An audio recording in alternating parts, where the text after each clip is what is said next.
Hello' students, নিশ্চয় তোমালোকে থাম্বনেইলটো চাই গম পাইছা যে আজিৰ ভিডিঅ'টো কেনেকুৱা হ'বলৈ গৈ আছে। শিক্ষামন্ত্ৰী ৰণোজ পেগুৱে জনাইছে যে তোমালোকক বোলে সমাজ বিজ্ঞানত এক্সট্ৰা মাৰ্কছ নিদিয়ে আৰু কিছুমান বহুতো কথা জনাইছে। কি কথা জনাইছে আজিৰ এই ভিডিঅ'টোত তোমালোকক জনাই আছোঁ। গতিকে ভিডিঅ'টো স্কিপ নকৰাকৈ শেষলৈকে চাবা আৰু যদি চেনেলটোত প্ৰথমবাৰ আহিছা তেন্তে চেনেলটো ছাবস্ক্ৰাইব কৰি দিয়া আৰু ভিডিঅ'টোত এটা লাইক কৰি দিয়া যাতে এনেকুৱা ধৰণৰ ইনফৰমেশ্যন ভিডিঅ'বিলাক পাই থাকা। তো ছাত্ৰ-ছাত্ৰীসকল, তোমালোকৰ যিহেতু সমাজ বিজ্ঞানৰ প্ৰশ্ন কাকতখন বহুত হাৰ্ড হৈছিলে আৰু যিবিলাক কুৱেশ্যন আহিছিলে সেইবিলাক আছিল আণ্ডাৰষ্টেণ্ডিং আৰু কনচেপচুৱেল টাইপৰ। তো সমাজ বিজ্ঞানৰ পৰীক্ষা দি অহাৰ পিছত লাখ লাখ ছাত্ৰ-ছাত্ৰীয়ে চিন্তাত পৰি গৈছিলে, কিয়নো য'ত নেকি লেটাৰ পোৱা ছাত্ৰ-ছাত্ৰীয়ে কিন্তু 30 পোৱাৰ সম্ভাৱনা নাই। তো ছাত্ৰ-ছাত্ৰীসকলে সমাজ বিজ্ঞানৰ পৰীক্ষা দি অহাৰ পিছত দাবী উত্থাপন কৰিছে আৰু প্ৰতিবাদৰ সৃষ্টি কৰিছে যে তেওঁলোকক সমাজ বিজ্ঞানত এক্সট্ৰা নম্বৰ দিব লাগে। আৰু এইফালে দেখোন শিক্ষামন্ত্ৰী ৰণোজ পেগুৱে একোৱে গুৰুত্ব দিয়া নাই আৰু শিক্ষামন্ত্ৰী ৰণোজ পেগুৱে দেখোন উল্টা মন্তব্য কৰিছে। তেখেতে কৈছে যে তোমালোকক সমাজ বিজ্ঞানত এক্সট্ৰা নম্বৰ দিয়া নহয় আৰু তেখেতে কি মন্তব্য কৰিছে সেই মন্তব্য তোমালোকক পোনে পোনে শুনাই আছোঁ। যদি তোমালোকক সমাজ বিজ্ঞানত এক্সট্ৰা নম্বৰ দিয়া নহয়, এফালে দেখোন লাখ লাখ ছাত্ৰ-ছাত্ৰীয়ে সমাজ বিজ্ঞানত ফেইল কৰিব।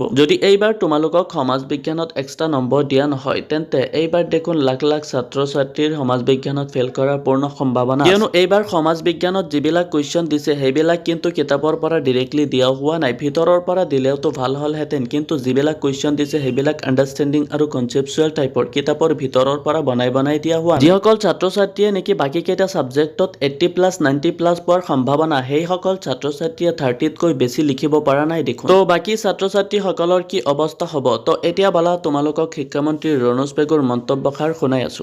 মই ভাবোঁ যে বিতৰ্কটো অনাৱশ্যক, কাৰণ ভাৰতবৰ্ষৰ যি সংবিধানৰ প্ৰিএম্বুল, সেই সংবিধানৰ প্ৰিএম্বুলে কোনো ডিছক্ৰিমিনেশ্যন এলাউ নকৰে। গতিকে আমি কাকো ডিছক্ৰিমিনেশ্যন নকৰি পেলাই আমি সবকা সাথ সবকা বিকাশ নীতি পালন কৰি আছোঁ। এতিয়া ছাত্ৰ বা ছাত্ৰীগৰাকীৰ সেই ইনফৰমেশ্যনটো আছেনে নাই যে ভাৰতবৰ্ষত ধৰ্মৰ ভিত্তিত, জাতিৰ ভিত্তিত, ভাষাৰ ভিত্তিত কোনো ডিছক্ৰিমিনেশ্যন বা বৈষম্য নহয়। এই জ্ঞানটো ছাত্ৰ-ছাত্ৰীজনৰ, ছাত্ৰ বা ছাত্ৰীগৰাকীৰ আছেনে নাই সেইটোকে টেষ্ট কৰিছে। ইয়াত বেয়া পাব লগা, ইয়াত বিতৰ্ক কৰিবলগীয়া কিটো? তো ছাত্ৰ-ছাত্ৰীসকল, নিশ্চয় তোমালোকে গম পাইছা শিক্ষামন্ত্ৰী ৰণোজ পেগুৱে প্ৰশ্ন কাকতখনক লৈ পেলাই কি মন্তব্য কৰিছে। ছাত্ৰ-ছাত্ৰীসকল, তোমালোকে ভাগি নপৰিবা, কাৰণ প্ৰশ্ন কাকতখনক লৈ পেলাই এতিয়াও চৰ্চা চলি আছে। তো তোমালোকক কিন্তু এক্সট্ৰা নম্বৰ নিদিলেও সকলো ছাত্ৰ-ছাত্ৰীক সমাজ বিজ্ঞানত পাছ কৰাই দিয়াৰ পূৰ্ণ সম্ভাৱনা আছে। যদিও বা সমাজ বিজ্ঞানত সকলো ছাত্ৰ-ছাত্ৰীক পাছ কৰাই দিয়া হয়, তেন্তে যিসকল ছাত্ৰ-ছাত্ৰীয়ে নেকি লেটাৰ পালেহেঁতেন, তো সেইসকল ছাত্ৰ-ছাত্ৰীৰ অৱস্থা কি হ'ব? সেইসকলক কিহৰ ওপৰত ডিপেণ্ড কৰি পেলাই মাৰ্কছ দিয়া হ'ব? এই বিষয়ে বেলেগ এটা ভিডিঅ'ত আলোচনা কৰিম। জাষ্ট আজি এইখিনিয়ে আছিলে। যদি চেনেলটোত প্ৰথমবাৰ আহিছা তেন্তে চেনেলটো ছাবস্ক্ৰাইব কৰি দিয়া আৰু ভিডিঅ'টোত এটা লাইক কৰি দিয়া আৰু ভিডিঅ'টো বন্ধু বান্ধৱীলৈ শ্বেয়াৰ কৰি দিয়া যাতে তেওঁলোকে কথাষাৰ গম পায়।